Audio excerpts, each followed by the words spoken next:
tranquility of the Senate was momentarily disturbed at Wednesday's plenary as lawmakers in separate clusters engaged in shouting bouts. Troubles started after the Senate flatly rejected a point of order by Senator Einaya Abaribe for a motion to immortalize the former chairman of the National Electoral Commission, Humphrey Nwosu. Abaribe had come under double-edged points of order 41 and 51, calling the Senate's attention to what he considers as a matter of urgent public importance.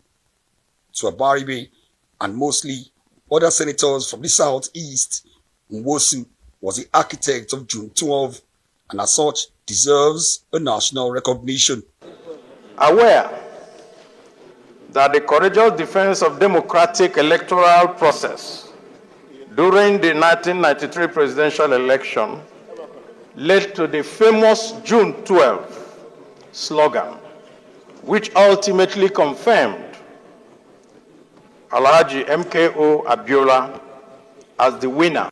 Abaribe's motion was, however, nipped in the bud following a counter from Senate Leader Opeyemi Bamidele. Shall ensure that copies of the motion are available for all senators when approval to move the motion is granted.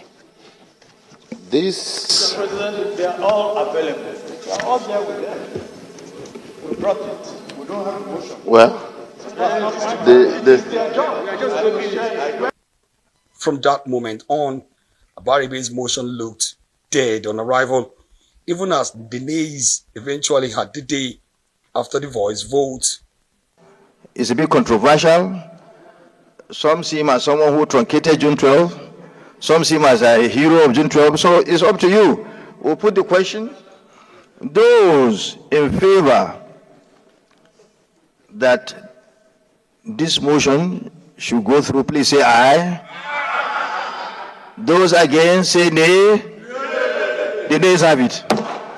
But Abaribe didn't give up without a fight. He quickly returned on Order 42 that permits him to come on personal explanation, and Order 1B, with both attempts hitting the brick wall yet again. By the fact that a senator wants to make a personal explanation, you must give that senator a chance to make that personal explanation. We are not under a dictatorship, Mr. President. That is why I'm using 1B to come. If you had told me, there's no way I would have stopped it. There's a process. If you have told us that you are going to bring this motion under 42, we will oblige you. Mr. President, I don't know what is controversial for immortalizing Humphrey Nwosu. Moments after, the senator representing Abia South had to pack his bags and walked out of the Senate in what seemed a lone protest, even as plenary continued. Omo Bazwai, Arise News. Meanwhile, Arise News correspondent Friday Oloko tells us more about the life and times of Humphrey Nwosu.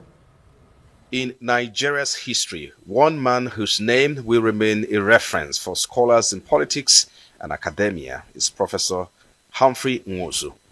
Born October 2, 1941 in Ajali, Orumba, North Local Government Area of Anambra State, he earned a bachelor's degree in political science from the University of Nigeria, Nsukka, in 1966, graduating with first class.